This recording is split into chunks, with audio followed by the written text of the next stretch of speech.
요건 자 이겁니다.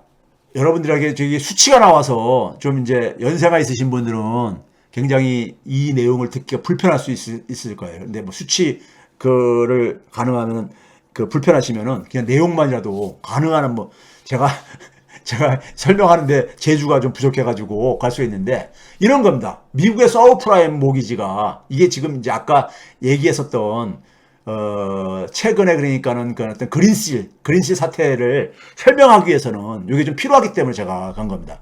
서브프라임 모기 사태가 어떻게 된 거냐면 이런 겁니다. 자, 미국의 대표적인 은행이 시티은행이라고 있잖아요. 시티은행은 LA에도 이제서도 영업을 하고 있고, 시카고에서도 영업을 하고 있고, 텍사스 휴스턴에서도 영업을 하고 있고, 이 세 군데를 일단 가정을 합시다요.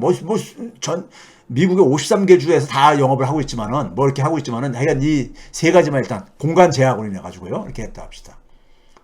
자, LA에는 미스터 스미스라는 사람이 살고 있어요. LA하고 휴스턴하고 미국을 혹시 가보거나, 뭐 안 가보셨어도 지도를 보게 되면 얼마나 먼지는 잘 아실 거예요. 예? 그 다음에 마찬가지로 LA에서 시카고나든가, 시카고에서 휴스턴, 되게 먼 데죠. LA에 사는 미스터 스미스라는 사람, 휴스턴에 사는 미스터 잔이라는 사람, 시카고에 사는 미스터 리라는 사람, 이 세 사람한테 시티뱅크가, 지역에 있는 시티뱅크가 대출을 해줬어. 주택담보대출을요. 근데 이 세 사람들이 다 신용등급이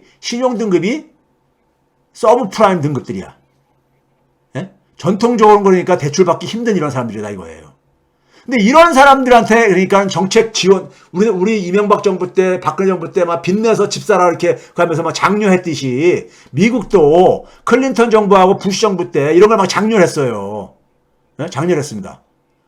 이 사람들한테 대출금이 나가게 되면은 주택시장이 화랑을 빚는 거잖아요. 주택가격이 올라가잖아요. 주택가격이 올라가게 되면은 주택을 소유한 사람이나 주택을 새로 구입한 사람뿐만 아니라 기존의 주택가격도 같이 올라가잖아요. 예? 그러면은 모두가 해피해요. 주택가격이 올라가는 동안에는, 예? 주택을 구입하지 못한 사람 빼놓고는 다 해피해요. 예? 다 해피해. 주택을 구입하지 못한 사람 빼놓고는요. 은행은 돈놀이 할 수 있어서 좋고, 그다음에 자기가 구입한 주택가격이 올라가고 자기가 소유하고 있는 주택가격이 올라가게 되면 기분이 좋잖아. 기분이 좋아가지고 소비도 또 늘려. 그럼 경기의 활성화에도 도움이 돼. 그럼 정치인들이 인기가 또 올라가죠. 그러니까 대부분이 막 해피해지는 거예요. 주택가격이 올라갈 동안에는요. 예?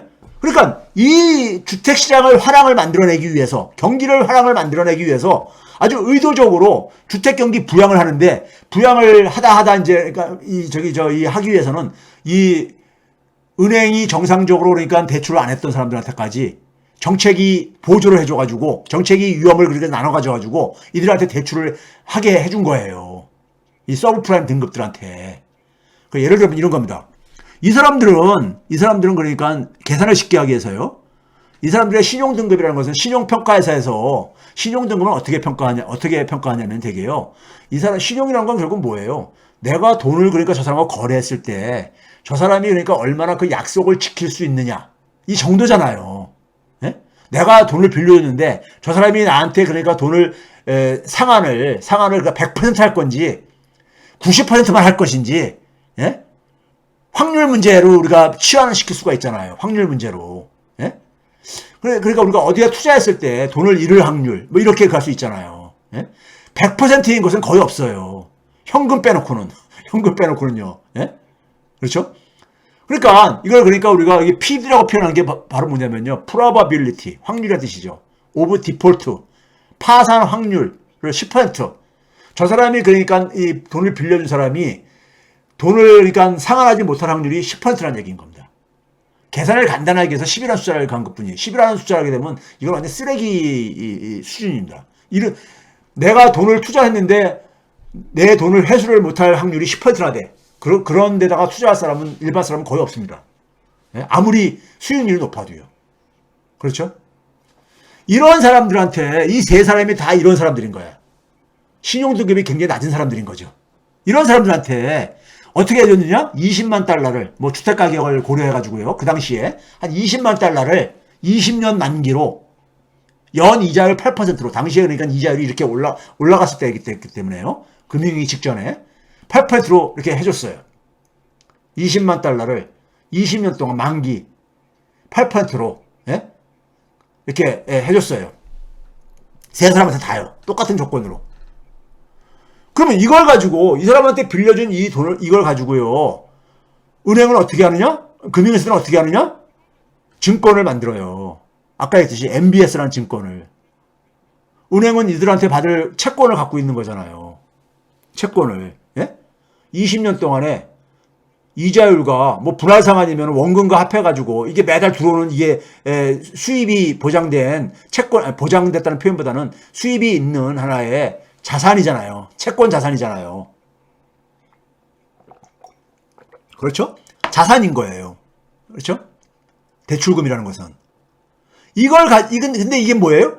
만기 때까지는 이걸 다 해소하기 힘든 거잖아요. 그러니까 유동성이 굉장히 낮은 자산인 거죠. 근데 은행은 이것을 유동성이 높은 현금화 시킬 수 있는 자산을 바꾸고 싶은 거야. 어떻게 하냐? 채권을 만든다 이거예요. 자, 만기에 상환할 금액을 20만 달러. 20년 동안 내가 20년 후에 다 상환하겠다. 이자율은 고객한테 8%니까 여기는 한 6% 주겠다. 이렇게 해서 발행을 해요. 그럼 시장에서 이 채권을, 이 MBS라는 채권을 살까요? 말까요? 이게 투자 파산 확률이 10%라는 걸 알면은요, 이거 아무도 안 삽니다. 안 팔려요. 너무 위험한 아무리 이 수익률이 6%를 하더라도 높아도 이거 투자 안 합니다. 내가 돈을 잃을 확률이 10%라는데 안 하죠. 예? 그러면 이 안 팔릴 채권을 만들 필요가 없는 거잖아요. 예? 그러면 이 채권 만드는 의미가 없는 거잖아요. MBS를 발행하는 의미가 없는 거잖아요. 예? 그럼 이거를 팔릴 수 있어야지만이 이게 그러니까는 소위 말해서 유동화에 성공한 거잖아요. 재증권화. 다시 팔릴 수 있는 증권으로 다시 변신을 시킵니다. 그걸 가지고 CDO라고 그래요. 부채담보증권이라고 합니다. 그럼 어떻게 하느냐? 간단할지 모르겠습니다. 이게 설명이 그러니까요. 이게 좀 나이가 있으신 분들은 경제를 좀 이렇게 모르시는 분들은 이해하기 힘들지 모르겠는데, 자, 우리 명절 때 보게 되면은 막 여러 음식을 했다가 이제 명절 끝나고 나면 저는 이제 집사람한테 음식 좀 제발 좀 한 끼 정도 먹을 정도만 하자. 에? 예? 우리 이렇게 많이 해가지고 남겼다가 명절 이후에 계속해서 그 음식을 며칠 동안 먹고 그러는 거 너무 힘드니까 한 끼 정도 저는 이런 얘기를 하고 그러거든요. 근데 제 집 와이프는 손이 좀 커가지고 가난을 풍성하게 합니다. 근데 이제 식구도 많이 없고 그러다 보니까는 음식을 결국 막 비빔밥도 해 먹고 그걸 막 이렇게 또 저는 별로 그런 거 안 좋아하는데 제 와이프는 섞어찌개로 막 이렇게 음식들 요가지고 섞어찌개 만들어가지고 하고 그러거든요. 그러니까 이걸 가지고 이제 그러니까는 20만 달러를 세 사람한테 빌려준 거를 다 긁어 모으는 거예요. 이걸로 만든 MBS라는 채권을 다 긁어 모으는 거예요. 그럼 총액이 얼마가 됩니까? 60만 달러죠. 60만 달러. 그리고 만기는 똑같죠. 20년이고. 이자율은 각 채권들마다 6%잖아요. 이거를 다 합치는 거예요. 합치는 걸 가지고 우리가 뭐라 그러냐면 월가애들이 풀링 한다 그래요. 풀링이요. 풀링. 우리가 풀장이라는 게 뭡니까? 이게 물을 다 담는 거잖아요. 다 담는 거예요. 그러니까 아까 섞어찌게 만든다는 듯이 예? 이 채권 세 가지의 MBS 채권을 다 섞는 거예요. 섞은 다음에 이걸 가지고 다시 새로운 채권을 만드는 거예요. 그러면 자산이 총 60만 달러. 만기 20년, 연 이자율 6%인 이러한 자산을 가지고 새로운 채권을 만드는데 어떻게 하냐면요. 이렇게 만드는 겁니다. 저 3명한테 기초자산은 뭐냐면 3명한테 나간 대출금이잖아요. 20만 달러씩. 예? 이 3명이 모두가 그러니까 만약에 상환을 했어. 만기 때까지 다. 원금과 이자를 다 상환을 했어. 그러면은 그 대출금을 가지고 만든 채권은 무사히 회수가 되는 거잖아요. 그렇죠? 그러니까 3명 모두가 상환하는 경우에 투자금이 보장되어지는 그런 채권을 하나 만드는 거예요. 3명 모두가 상환했을 경우에 투자금이 보장되는 경우. 예? 3명 중에 1명도 빼놓지 말고 3명 모두가 다 상환했을 경우에 투자한 돈을 100% 투자금을 보장해주는 그런 채권을 하나 만들고요. 그 다음에 3명 중에서 1명 이상만 상환을 하게 되면 투자금을 보장해주는 그런 상품도 만들고요. 3명 중에서 2명 이상이 상환했을 경우에 투자금이 보장되어지는 그런 채권도 만드는 겁니다. 그 3가지 종류를 채권을 만드는 건데 어떤 채권이 가장 좋은 거예요? 3명 중에서 1명 이상만 상환을 했을 때가 그래도 가장 안전한 거잖아요. 물론 3명이 다 상환 안 하면은 이걸로 만든 채권은 그러니까는 다 투자금이 보장이 안 되는 거죠. 근데 3명 중에서 최소한 1명만이라도 상환하면은 투자금이 보장되어지는 거. 그런 경우는 어떻게 할 수 있습니까? 그런 경우는요. 예? 어떤 채권이겠습니까? 이런 경우에는요. 3명이 다 그러니까 3명 중에서 그러니까 1명 이상이 상환했다는 한 명 이상이 상환한다는 얘기가 뭡니까요? 여러분들 혹시 고등학교 다닐 때 우리 이 확률 공부하는 부분에서 주사위 3개를 던졌을 때요. 이 윗면에 6이 나오는데 주사위 3개 중에 1개 이상이 6이 나올 확률 계산하는 거 이런 거 저 혹시 공부한 기억나십니까? 예? 주사위 3개를 던졌을 때 주사위 3개 중에서 1개 이상이 그 윗면이 6이라는 숫자가 나올 확률. 이거 어떻게 계산합니까? 주사위 하나를 던졌을 때 6이 나올 확률은 6분의 1이잖아요. 6개의 면을 가지고 있고 6이라는 숫자는 그러니까 6개 중에 하나니까 6분의 1이잖아요. 또 다른 주사위를 던졌을 때도 6분의 1이잖아요. 또 다른 주사위도 6분의 1이잖아요. 3개의 주사위를 동시에 던졌을 때 이 확률은 어떻게 계산합니까? 6분의 1 곱하기 6분의 1 곱하기 6분의 1 이렇게 계산을 한 거 기억나세요? 왜? 앞에 주사위하고 두 번째 주사위, 세 번째 주사위가 서로가 영향을 안 미치잖아요. 이걸 우리가 독립적인 사건이라고 해가지고 6분의 1 곱하기 6분의 1 곱하기 6분의 1로 이렇게 계산을 하죠. 그렇죠? 그러니까 3명 중에서 1명 이상이 상환한다는 얘기는 1명 이상이 상환한다는 얘기는 뭡니까? 모두가 그러니까 상환을 그러니까는 못할 확률 1값에서 모두가 상환을 못할 확률을 뺀 값이잖아요. 이해되십니까? 하나도 6이 안 나올 확률을 뺀 거잖아요. 예? 그렇죠? 그러니까 모두가 상환을 못할 확률은 그러니까는 90%, 아니 모두가 그러니까 상환을 못할 확률은 그러니까 10%인 거잖아요. 10%인 건데 모두가 상환할 확률 아니 제가 말이 자꾸 꼬이네요. 자, 3명 중에서 1명 이상이 상환을 한다는 얘기는 1명 이상이 상환한다는 얘기는 무슨 얘기입니까요? 모두가 상환을 못했을 때만 투자금을 그러니까 날리는 거잖아요. 그럼 모두가 상환을 못했을 때 확률을 1에서 모두가 상환을 못했을 때 경우를 빼면 되는 거잖아요. 모두가 상환을 못했을 때의 확률이란 건 뭡니까요? 상환 못했을 때 확률이 10%, 즉 0.1이니까는 0.1 곱하기 0.1 곱하기 0.1이죠. 그렇죠? 모두가 상환을 못할 확률이 이거잖아요. 그렇죠? 모두 3명이 모두가 상환을 못할 확률이 이 대출을 했다가 해간 돈을 못할 확률이 그렇죠? 0.1 곱하기 0.1 곱하기 0.1이잖아요. 그렇죠? 이 경우만이 그러니까는 투자금을 해주 못하는 경우잖아요. 그렇죠? 그러니까 10%가 그러니까는 소수로 얘기하면 0.2잖아요. 0.1 곱하기 0.1 곱하기 0.1 하게 되면 0.001이죠. 퍼센테이지로는 0.1%가 되는 거죠. 0.1%가 되는 거죠.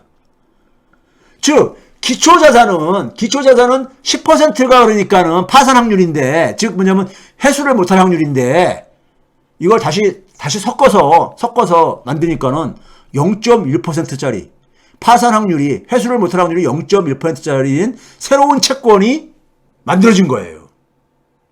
새로운 채권이 0.1% 정도면요 팔립니다. 신용평가사에서 신용 등급을 매길 때요. 이거는 A 등급 이상을 받습니다. 팔리는 상품이에요. 이거를 월가애들이 이렇게 채권들을 모아가지고 이 서브프라임 등급들한테 대출해준 대출금으로 만든 MBS를 모아가지고 이걸 가지고 다시 재설계해가지고 이렇게 팔릴 수 있는 이런 채권을 뭐라고 하냐면요. 트랑세라고 합니다. 트랑세가 프랑스어인데, 제가 이제 이 금융계가, 금융에서 쓰는 용어가 법률가들이 쓰는 용어랑 비슷합니다. 사실 모든 전문 분야가 비슷하지만은, 이 금융 분야랑 법률 분야랑 비슷한 게 굉장히 용어가 어렵잖아요. 트랑세가, 이게 불어 아시는 분은 알겠지만, 트랑세가 이게 뭐냐면요. 영어에 우리가 슬라이스라는 표현이 있죠. 슬라이스요. 치즈를 보게 되면 우리가 이 슬라이스, 이렇게 낱장으로 썰은 치즈를 슬라이스 치즈라고 그러죠. 그 다음에 우리가 그냥 썰지 않은 그냥 이렇게 덩어리 치즈가 있고요. 그렇죠? 이 슬라이스, 영어로 슬라이스 뜻이 트랑세예요. 근데 이 슬라이스라는 표현을 쓰면 될 거 가지고 굳이 트랑세라는 표현을 씁니다. 왜 이런 표현을 쓸 것 같아요? 일반 사람들이 안 쓰는 용어잖아요. 안 쓰는 용어를 써야지만이 우리가 이 나이 드신 분들이거나 잘 경제나 금융을 모르는 사람들이 이 금융회사에 가서 객장에 앉아서 뭐라고 설명하면은 막 금융용어 얘기하게 되면 못 알아듣잖아요. 못 알아들어야지만이 그냥 맡기거든요. 아, 그런가 보다 하고서는. 예? 예? 그렇죠? 그래서 제가 그런 겁니다. 이게 사기꾼 기질 때문에 그런 거예요. 금융 쪽이 사기꾼 기질들이 있기 때문에. 예? 몰라야지만이 고객이 너무 자세히 알면은 이게 자금을 유치하기가 힘들어지거든요. 예? 몰라야 되거든요. CDO라는 것도요, 컬레터리라는 것이 담보라는 뜻입니다. 어블리게이션이라는 게 채권이라는 뜻이 있어요. 그 채권이라는 표현을 쓰면 되는 거 가지고 우리가 흔히 아는, 예? 잘 안 쓰는 용어를 갖다 씁니다. 안 쓰는 용어를요. 예? 그 다음에 제일 그러니까는 안 좋은 채권은 뭐냐면 이렇게 섞어가지고 만든 것 중에 3명이 모두 상환을 해야지만이 투자금이 보장되는 거. 3명이 모두가 상환을 할 경우는 어떻게 되는 겁니까? 상환을 못할 확률이 10%니까는 상환할 확률은 90%인 거잖아요. 90%를 소수로 하면 0.9잖아요. 3명 모두가 상환할 확률은 0.9 곱하기 0.9 곱하기 0.9잖아요. 0.9의 3승이잖아요. 그것을 1에서 뺀 것이 3명 모두가 그러니까는 상환하지 못하는 경우인 거잖아요. 그렇죠? 그래서 1 빼기 0.9의 3승, 그하게 되면 27.1% 나옵니다. 0.27이 나와요. 그러니까 투자한 채권이 회수를 못할 확률이 27.2%면요. 이거 완전 쓰레기 채권이죠. 예? 우리가 정크본드라는 표현을 쓰는데 이건 정크본드 중에서도 아주 정크본드이죠. 자기가 투자한 돈을 날릴 확률이 27%나 되는 것에 어떻게 투자를 합니까? 누가 투자를 해요? 투자 못하죠. 그러니까 맨 투자할 만한 채권이 뭐냐면 0.1%가 나왔죠. 그 다음에 27.1%가 나왔죠. 이게 다 합친 게 뭐냐면은 10%짜리 3개를 합친 거기 때문에 30%가 돼야 되는 거니까 나머지가 2.8%가 됩니다. 3명 중에서 2명 이상이 상환했을 경우만 투자금이 보장되어지는 채권. 그걸 메자닌 트랑스라고 하는데, 메자닌이라는 게 뭐냐면 이태리어입니다, 이번에는요. 우리나라 가옥에는 보게 되면 다락방이라는 게 있잖아요, 다락방. 다락방은 1층도 아니고 2층도 아니지요. 이 메자닌이 그런 뜻입니다. 이것도 그냥 그러니까 미들이라는 용어를 쓰면 되는데, 예? 미들이라는 용어 안 쓰고 이런 메자닌이라는 뜻을 썼습니다. 금융에 종사하는 친구들이 이래요. 예? 일반 사람들이 잘 모르는 용어들을 이렇게 쓰고 그래요. 예? 그렇게 해가지고 만들면요, 여기서 그러니까 하나 정도는 팔리잖아요. 첫 번째, 1명 이상이 상환할 경우 투자금이 보장되어지는 거. 저 채권은 팔린단 말이에요. 0.1% 줄어들었으니까요. 쓰레기 채권 10%짜리를 상환 못할 확률 10%짜리를 합쳐서 0.1%짜리를 뚝딱 만든 거예요. 예? 만든 거예요. 그럼 이건 팔리잖아요. 그럼 요거 하나 팔기 위해서 이걸 이렇게 했느냐? 아닙니다. 제일 쓰레기 채권인 27.1% 상환하지 못할 확률 저거를요, 저런 채권만 또 긁어 모아요. 저거를 10개를 긁어 모았다고 해보세요. 27.1%짜리를 10개를 긁어 모았다고 해보세요. 긁어 모은 다음에 모두가 거기서 그러니까 상환할 확률을 해가지고 하면요. 어떻게 나옵니까? 제일 좋은 채권은 10명 중에서 1명 이상이 상환할 경우를 그러니까 투자금이 보장되는 걸 저걸 만든다고 해보세요. 그럼 어떻게 되는 거예요? 0.271 곱하기 10번을 하면 됩니다. 0.271 곱하기 10번을 하게 되면요. 소수의 법칙이, 소수의 매직이 뭡니까요? 소수는 곱하기 할수록 작아지잖아요. 0.27을 10번을 곱하게 되면요. 예? 0.0000214%가 나옵니다. 이렇게 되게 되면 신용평가사에서 이건 AAA 등급, 최고 등급을 받습니다. 그러면 이것도 팔리잖아요. 팔리죠. 이런 짓들을 했어요. 이 CDO라는 상품을 이렇게 개발을 해가지고 이걸 가지고 그러니까 금융의 그러니까 혁신이라고 하면서 이걸 개발을 했어요. 이거를 만든 하나의 논리가 무엇이냐면요. 이거예요. 저 LA에서는 미스터 스미스하고 저기 시카고에서는 미스터 리가 태어나서 한 번도 본 적이 없는 사람. 거리도 굉장히 많이 떨어져 있어. LA에 사는 미스터 스미스가 그러니까는 주택담보대출금을 시티은행에다 상환 못할 확률하고 시카고의 미스터 리가 그러니까 상환 못할 확률하고 무슨 관계가 있냐 이거예요. 독립적인 사건 아니냐 이거예요. 아무 서로 상관없는 경우 아니냐 이거예요. 그러니까 우리가 주사위 3개를 던졌을 때 3개가 다 면이 그러니까 6이 나올 확률. 6분의 1 곱하기 6분의 1 곱하기 6분의 1 하듯이 독립적인 사건이기 때문에 곱하기를 하듯이요. 예? 그렇죠? 그러니까 소수를 그러니까 1보다 작은 숫자를 곱하기 하게 되면 작아지는 이 원리를 이용을 해가지고 이게 독립적인 사건이라고 가정을 해가지고 예? 스미스하고 시카고하고 존은 평생 태어나서 만난 적도 없고 앞으로도 만날 일이 없는 이런 사람들이야. 근데 이 사람이 LA에 사는 사람이 이걸 대출금을 상환 못할 확률하고 저기 휴스턴이나 시카고에 사는 사람이 상환 못할 확률하고 무슨 관계가 있냐 이거예요. 완전 독립적인 경우 아니냐 이거예요. 예? 이런 식으로 해가지고 상품을 만들어가지고 완전히 쓰레기 이렇게 하게 되면요. 물론 가장 좋은 이제 그러니까 이 투자금이 그 파산 확률이 작은 것은 수익률을 조금 낮추죠. 그래도 굉장히 파산 확률이 작아졌기 때문에 사람들이 그거에 비하면 수익률이 높은 거예요. 예? 자금이 유입되죠. 자금이 유입됩니다. 그렇게 해가지고 상품 엄청 팔았어요. 엄청 팔았습니다. 예? 엄청 팔았어요. 요거여가지고. 아까 제가 그랬죠. 그린실이라는 회사가 서플라이 체인 파이낸스. 새로운 것을 자기들이 발명한 것처럼 막 떠들던 공급망 금융. 말이 멋있다네. 서플라이 체인 파이낸스. 새로운 금융 기법을 자기들이 개발했다 해가지고 했는데 이게 이거예요. 뭡니까요? 중소기업들, 중소제조업체들이 아까 얘기했듯이 물건을 만들어가지고 대기업한테 납품을 하게 되면은 어음을 받는단 말이에요. 어음이요. 근데 중소제조업체는 빨리 현금이 필요하단 말이에요. 종업원들 월급도 주고 자기도 그러니까는 부품이라든가 이런 것들 그러니까 결제도 해야 되고 그러려면요. 그렇죠? 근데 이거를 싹 현금으로 사가겠다는 거야. 예? 사가겠다는 거야. 물론 거기 할인을 해가지고 팔죠. 예? 현금 할인을 해가지고. 그걸 인수를 해가지고, 이렇게 해서 인수한 이 채권을 이렇게 섞어가지고, 이걸 고객들한테 투자자한테 파는 거예요. 근데 어떻게 팔아주냐? 굉장히 매력적인 채권으로 변신을 시키잖아요. 왜? 파산 확률은 1보다 작은 값이거든요. 1보다 작은 값은. 그러니까 중소제조업체 채권들이 이게 서로가 저쪽에 그러니까 자동차 회사에다 납품한 회사하고 저쪽에 그러니까 무슨 옷을 가는 데다 회사하고 무슨 관계가 있냐. 이렇게 해가지고 이게 CDO 상품 만들듯이 이렇게 만든 거예요. 예? 근데 이게 돈이 잘 돌고 사업이 잘 될 때는 아무 문제가 없을 수가 있어요. 그 어음이 결제가 되고.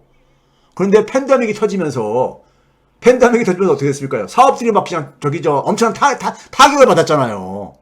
예? 그래서 이게 결제가 안 되니까는 이 기초자산들, 어음들이 이게 부실화가 된 거야. 그래, 거기에 그걸 가지고 만든 채권들이 어떻게 되겠습니까요? 그것도 마찬가지로 부셔야 될 수밖에 없는 거죠. 그렇죠? 어업에 대한 그러니까는 원금이 이게 안 들어오니까는, 예? 안 들어오니까요. 그래서 그걸 가지고 그러니까 이게 그러니까 새로운 게 아니야, 이게. 그러니까요. 새로운 게 아니야. 근데 이게 상당히 문제가 있는 거예요. 그러니까요, 이게. 예? 이게 무슨 문제가 있느냐는 여러분들 한번 생각해 보세요. 이거 문제가 있는 겁니다. 이런 식으로, 이런 걸 가지고 이제 소위 이런 걸 가지고, 이 간단한 아이디어는 제가 간단하게 설명하기 시작했는데, 이거는 그냥 무한정 응용할 수가 있어요. 막 여기다가 그러니까 이런 그 주택담보대출금 채권만 섞는 게 아니라 회사채도 섞을 수가 있고요. 예?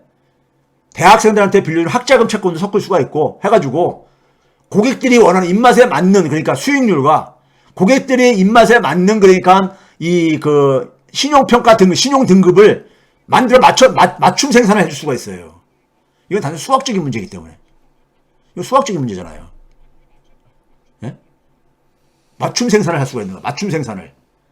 이걸 이제 금융공학들이라 하는데 이런 거를 해가지고 이 상품을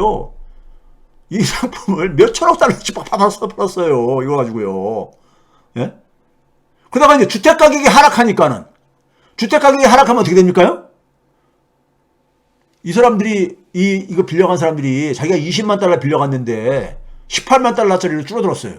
이 서브프라임 모기지가 막판에는요 거의 그러니까는 그 주택 가격의 100%까지도 그러니까 막 대출을 해주고 그랬었어요. 네? 90%에서 막 100%까지 막 이렇게 해주고 그랬었어요. 그러니까 이게 18만 달러 줄어들게 되면은 이거 상환을 못할 게 아닙니까? 네?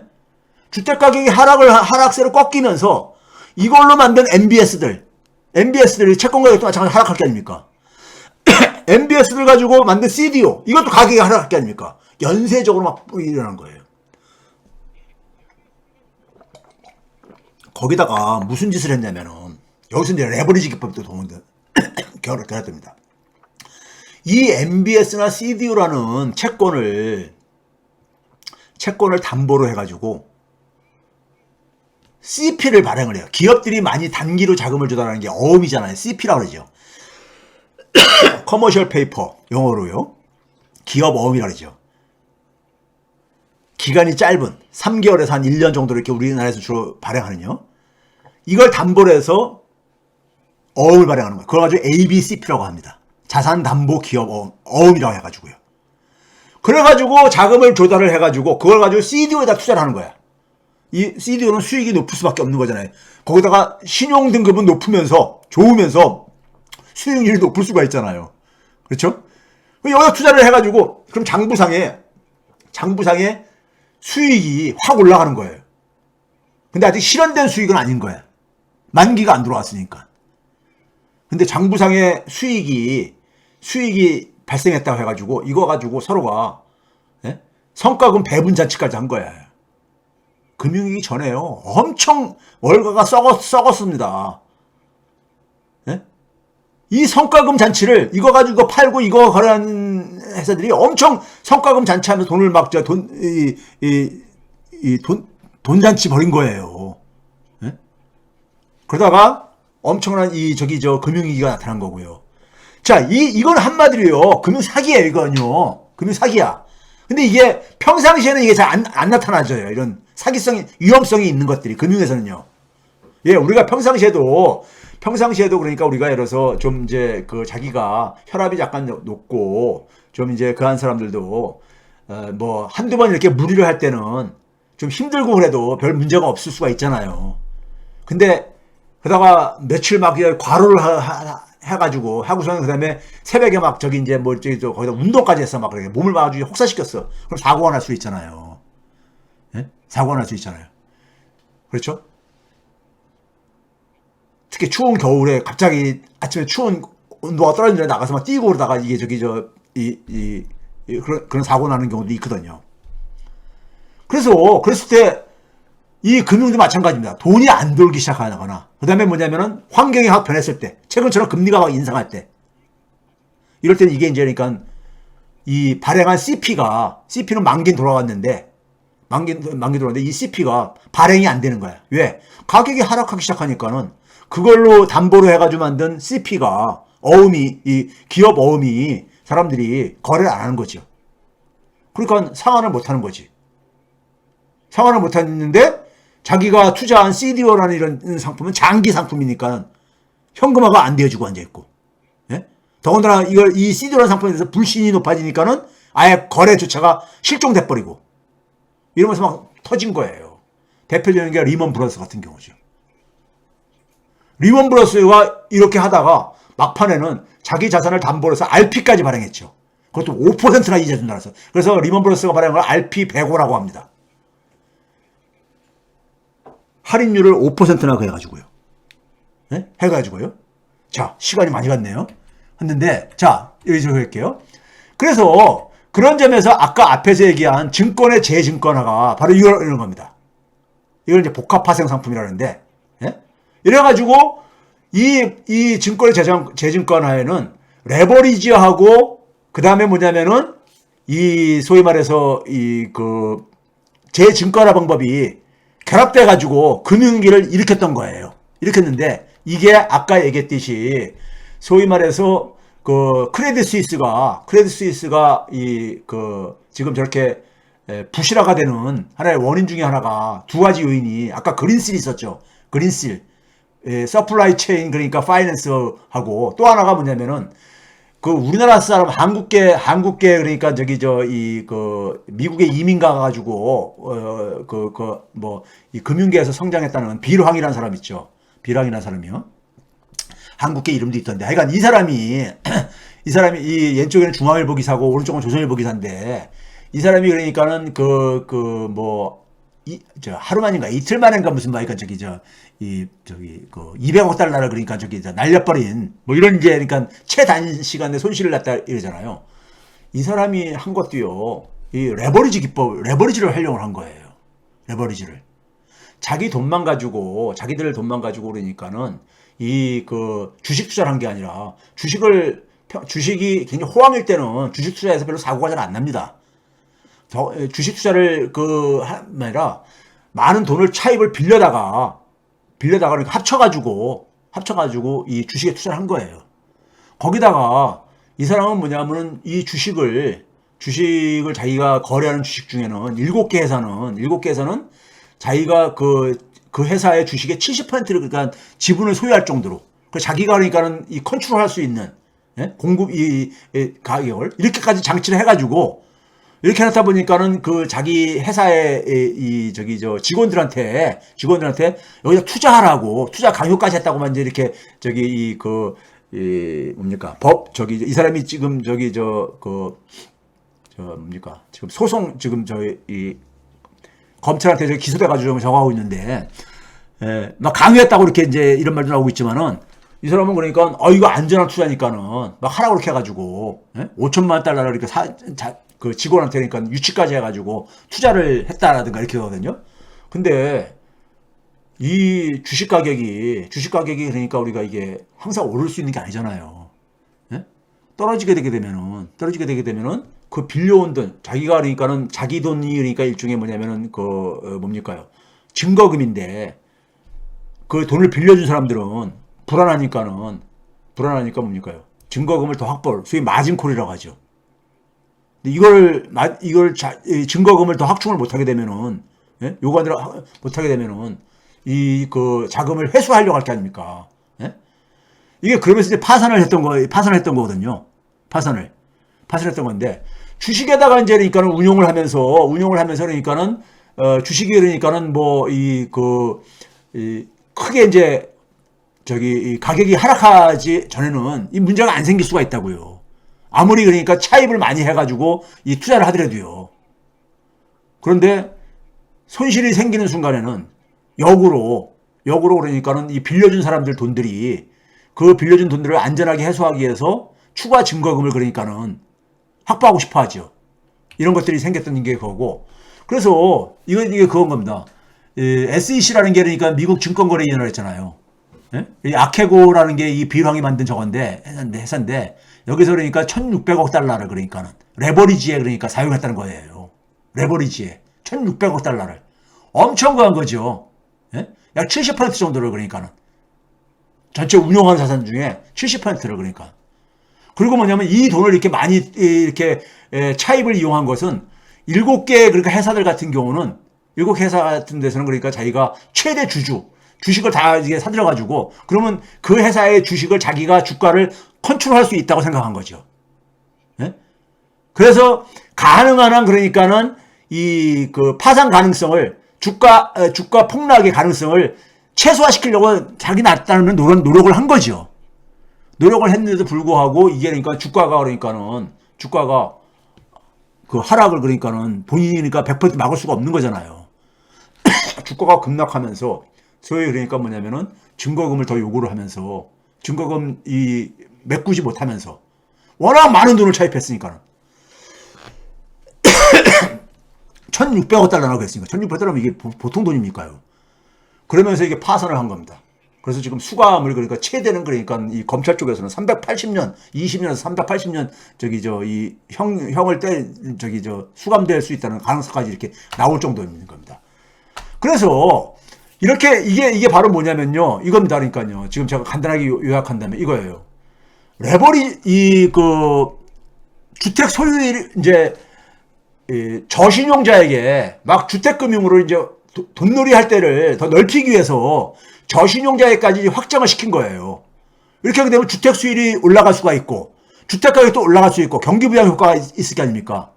그걸 가지고 채권의 증권화를 하고 증권의 재증권화를 해가지고 하게 되면은 이게 돈이 잘 돌 때는 상관이 없는데 주택 가격이 하락하는 순간에는 어떻게 되게 됩니까? 아까 얘기했듯이 거기다가 이 자산을 가지고 단기 자금을 조달을 해가지고 또 투자하고 해서 레버리지를 만들었다는 얘기죠. 레버리지를. 예? 그러니까 이렇게 해서 주택 가격이 오를 때는 이게 문제없이 돌아간 거예요. CDO라는 상품도. 예? 저 엉터리 같은 상품이 주택 가격이 오를 동안에는 문제를 안 드러냈던 거예요. 근데 주택 가격이 하락으로 돌아가서는 순간에 거꾸로 그러니까는 이 차입의 저주가 작동하는 거죠. 그 차입을 그러니까는 차입의 증거금을 마련하지 못하거나 차입을 그러니까 차입금을 돌려주지 못할 경우에는 파산할 수밖에 없는 거잖아요. 근데 연쇄적인 파산이 일어나죠. 여러 금융상품들을 막 섞어놨으니까요. 그렇죠? 그래가지고 이 CP라는 기업 어음은 주로 MMF 같은 데서도 투자하는 대상이란 말이에요. 그러니까 MMF 시장까지 붕괴됐죠. CP 시장만 붕괴된 게 아니라 CP에 대한 불신감이 막 확산되어지고 CP나 RP에다가 투자하는 MMF까지도 펀드가 붕괴되고 막 그랬었죠. 온통 모든 게 다 붕괴돼 버렸죠. 그래서 금융 시스템이 완전히 셧다운 되는 게 바로 그겁니다. 자, 그런데 당시에 이 레버리지를 억제하는데 실패한 이유가 당시에도 금리 인상을 계속 했어요. 근데 억제는 실패합니다. 왜 실패하냐면 이게 당시에 2004년 1월 달부터요. 2007년도 9월 달까지 금리 추세입니다. 근데 파란색 선이 뭐냐면 연준금리입니다. 연준이 2004년 7월 달부터 부동산 시장이 너무 과열됐다고 해가지고 금리를 인상하기 시작합니다. 17차례요. 5.25%가 쫙 올려요. 17차례나 2년 동안에요. 올리는데 주황색 선이 뭐냐면 10년물 국채입니다. 만기 10년짜리요. 회색 선이 뭐냐면 30년짜리, 만기 30년짜리 주택담보대출 금리예요. 근데 연준의 금리를 쫙 올리는데 안 올라가잖아요. 10년짜리 장기 금리나 30년짜리 금리가 안 올라가잖아요. 이게 같이 올라가줘야지만이 주택 구입 부담이, 주택 구입 비용 부담이 증가해가지고 주택 시장이 좀 식을 텐데, 예? 주택 시장에 자금 유입이 줄어들어가지고 식을 텐데, 이거 금리를 그러니까 2004년 7월 달부터 쫙 올렸는데, 17차례나 올렸는데, 안 올라가지는 거예요. 그러니까 어떻게 됩니까? 시장에서 돈을 이용하는 사람들은 30년 모기지 금리나 10년짜리 국채 금리를 이걸 이용을 하는데, 금리가 안 올라가지니까 계속해서 돈 빌려서 쓰는 거죠, 뭐. 그 이전처럼 계속 하는 거죠. 그게 한 2년 지속되다가, 2년 동안 계속해서 그게 그대로 간 거예요. 예? 가다가 그래서 이제 2006년부터 이제 그러니까 주택시장에 좀 약간 이제 그러니까 소위, 연체율이라든가 주택가격이 좀 이렇게 하락조짐 이런 게 생기기 시작합니다. 예? 하락하게 조짐이 생기는 거야. 그러니까 레버리지 억제하는데 실패한 거야. 레버리지를 하는데 억제하는데 레버리지 억제를 하려면 그러니까 차입 비용을 그러니까 이게 높여야 되는데 금리가 안 올라가진 거예요. 연준 금리 인상이 시장의 장기 금리 인상을 못 시킨 거예요. 이거 과거에 설명했죠. 왜 그러냐? 해외로 나간 달러들이 소위 말해서 미국에다 수출해가지고 벌어들인 달러 자금들, 한국이나 중국이나 일본이나 독일이나 이런 데서 달러 자금이라든가 아니면 그 다음에 중동의 석유 국가들이 석유 팔아가지고 벌어들인 달러 자금들이 다시 월가에 가가지고 이런 장기 채권들한테다 투자하면서 이 채권의 수익률이, 채권의 금리가 안 올라가지게 막은 거예요. 네? 이게. 그래서 그랬던 거예요.